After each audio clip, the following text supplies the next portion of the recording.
So, I hope you guys liked the video about synesthesia. It's crazy cool, isn't it? But even though some of us may not be actual synesthetes, it's not difficult for us to figure out the kind of metaphors you can make by mixing sensory modalities. So I wanted to show you a few examples from literature. All you have to do on this is we're just going to circle what's being compared and just think about it for a second. You know, somewhere somebody said the pie tasted like sunlight. And there you have something that's normally a taste, but it just got associated with a sight.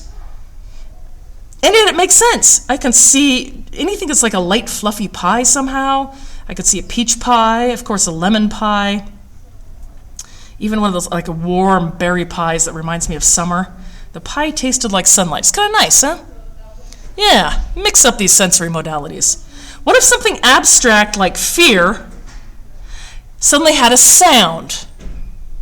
Well, fear is the muffled murmurs behind a wall. That's kind of nice. Makes you think.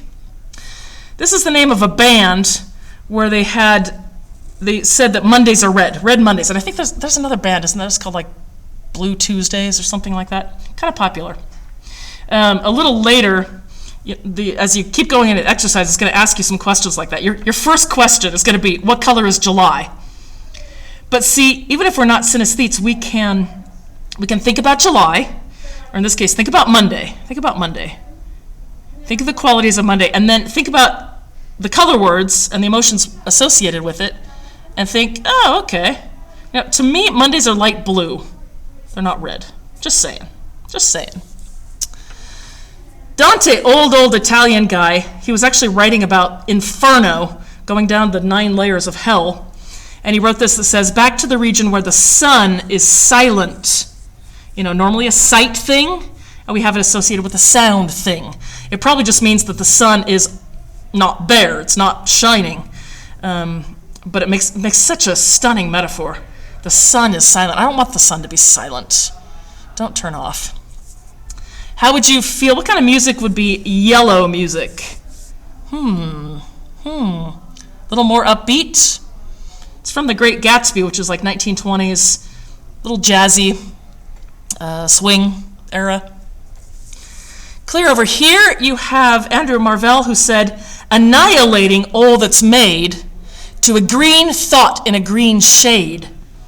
And so our synesthesia comes where we have an abstract thought being associated with the color green. What would a green thought be?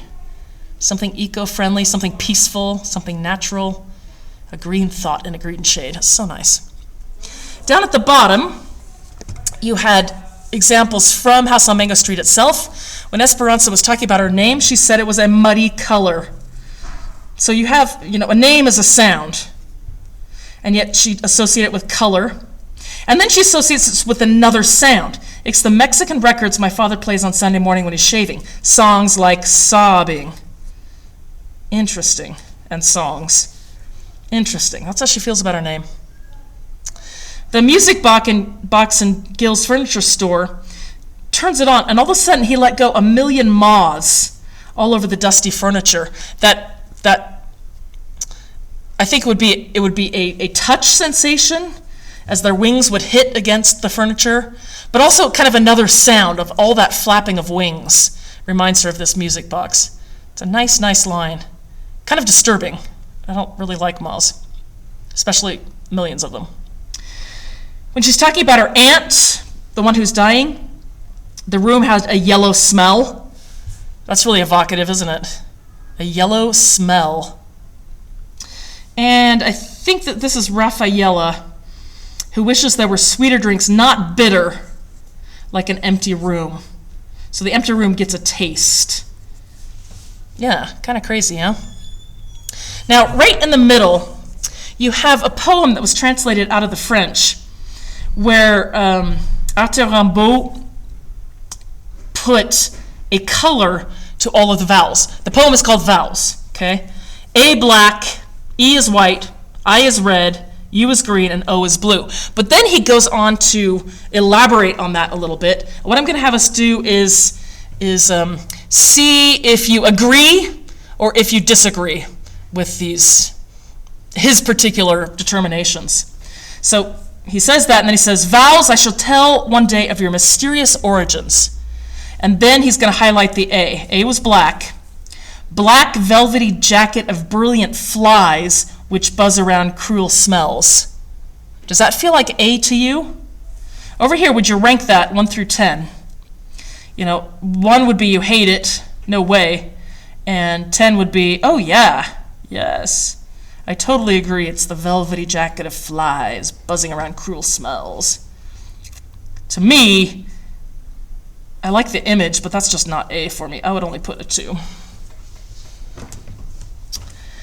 E. E is white. He says, gulfs of shadows, whiteness of vapors and of tents.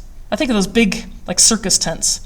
Lances of proud glaciers, big glacier walls poking up. White kings, shivers of cow parsley.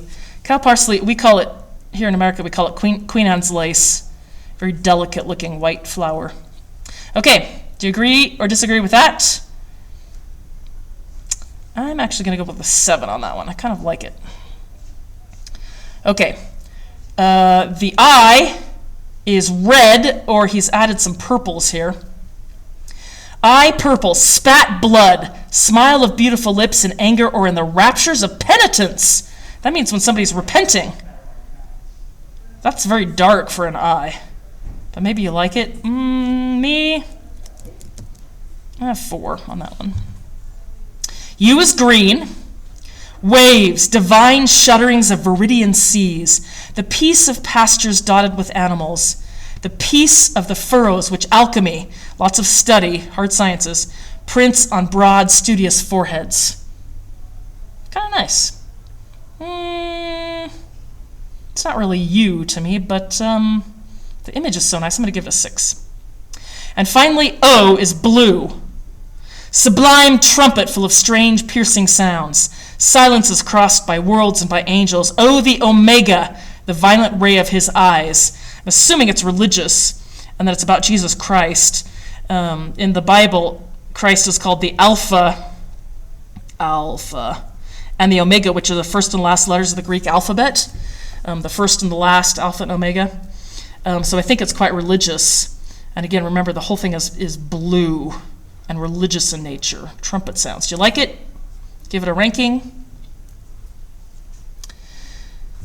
Okay, the rest of it is self-explanatory and kind of fun. I hope you get a kick out of this. Don't miss the fact that you've got idea banks of sounds over here and idea banks of smells and tastes, because it's hard to come up with them, out of nothing. And this will help you match them up a little bit.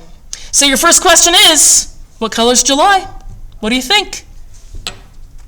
Hey, guys, English is green.